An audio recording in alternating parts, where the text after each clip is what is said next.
बार्शी टाकळी कृषी उत्पन्न बाजार समितीच्या मालकीची जमीन गेली चोरीला, चर्चेला ऊत।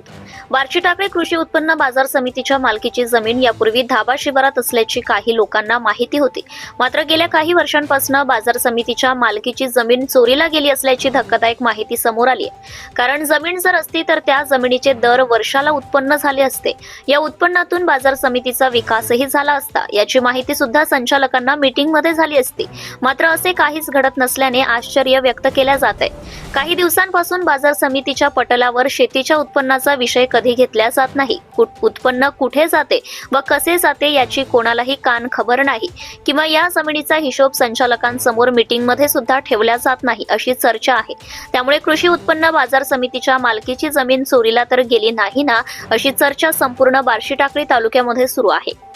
प्राप्त माहितीनुसार बार्शी टाकळी कृषी उत्पन्न बाजार समितीच्या मालकीची जमीन धाबा शिवारात 1 हेक्टर 21 आर सामायिक क्षेत्रामधील शेतजमीन असल्याची माहिती होती। तसेच उपबाजार पिंजर अंतर्गत सुद्धा बाजार समितीच्या मालकीची काही शेतजमीन होती। परंतु या शेतजमिनी नेमक्या कुठे आहेत, याचे दर वर्षाला उत्पन्न किती आहे, ते उत्पन्न कोणाकडे जाते व कशासाठी जाते याची माहिती अद्यापपर्यंत कोणालाच मिळाली नाही। त्याचप्रमाणे या दोन्ही शेतजमिनीचा हिशोब आवक जावक संचालकांच्या मीटिंग दरम्यान पटलावर ठेवणे अत्यंत महत्त्वाचे आहे। परंतु शेतजमिनीचा हिशोब मात्र कधीच संचालकांच्या पटलावर ठेवला जात नाही असे समजते। त्यामुळे प्रत्येकाच्या मनात असा प्रश्न होतो की बार्शी टाकळी कृषी उत्पन्न बाजार समितीच्या मालकीची जमीन चोरीला तर गेली नाही ना, अशी शंका कुशंका तालुक्यातील प्रत्येक नागरिकांच्या मनात घर घालत आहे। धाबा शिवारामध्ये असलेली शेतजमीन ही सामायिक क्षेत्रामध्ये समाविष्ट आहे। यामध्ये 1 हेक्टर 21 आर शेतजमीन ही बाजार समितीच्या मालकीची आहे।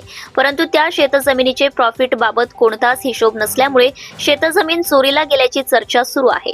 त्याचप्रमाणे उपबाजार पिंजर अंतर्गत सुद्धा बाजार समितीच्या मालकीकडे शेतजमीन होती, परंतु ती कुठे गेली व कशी गेली याचा सुद्धा काही थांगपत्ता लागलेला नाही।